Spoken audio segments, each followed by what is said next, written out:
For today's top stories, let's go over to the CBN News Desk.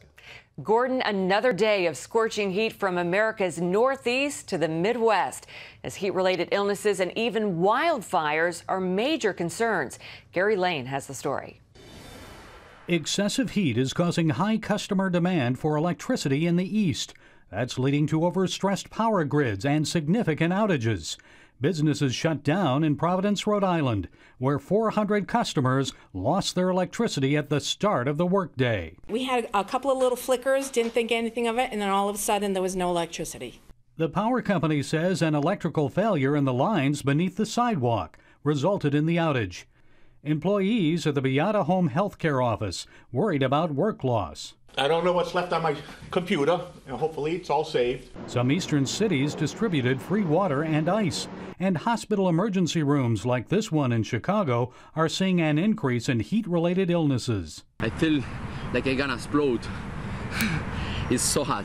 Medical experts say ongoing excessive heat can be dangerous to your health because the body doesn't get a chance to cool down. That can lead to high blood pressure, heart failure, and heat stroke.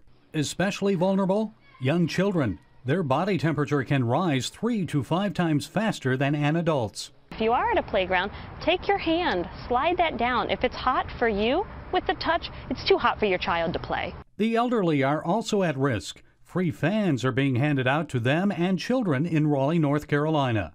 While the priority is to keep people healthy and cool, pets are also a concern. If they're overheated, you need to hose them down, you need to get them to a vet right away. In the western U.S., it's not just the heat that's raising concerns. Drought is also a worry.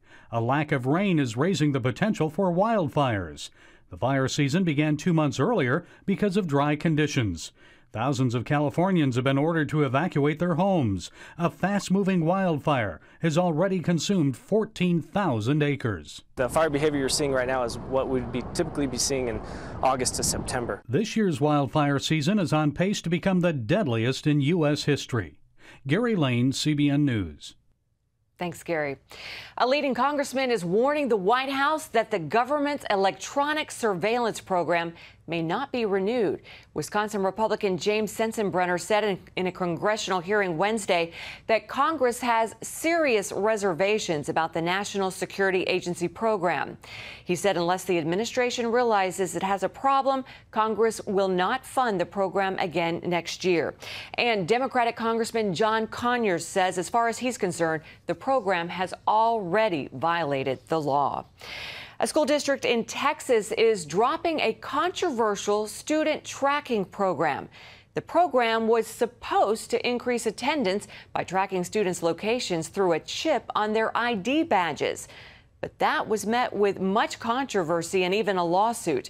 One student was expelled for objecting to the badges based on religious freedom and privacy concerns. Others who opposed it said it violated their civil liberties. The district says it dropped the program because it was ineffective. And average Americans can't escape government surveillance in their own cars. Law enforcement agencies across the country are tracking the movement of every vehicle with a license plate. According to a study published by the American Civil Liberties Union, automated scanners are attached to police cars, bridges, or buildings, and they capture images of passing or parked cars, keeping digital records of their location and movement. That information is sent to a police database and kept for weeks or even years. Authorities say they use the surveillance system to help with local terrorist detection, drug busts, and finding abducted children. But the ACLU says it's a violation of privacy.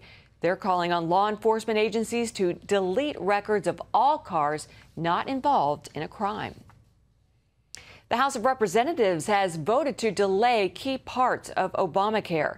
They voted to delay the requirements that businesses provide health coverage for their employees, as well as the requirement that individuals have to buy health insurance. That move came after the White House delayed the business mandate earlier this month. Congressional Republicans say if businesses should get relief from Obamacare, so should everyday Americans.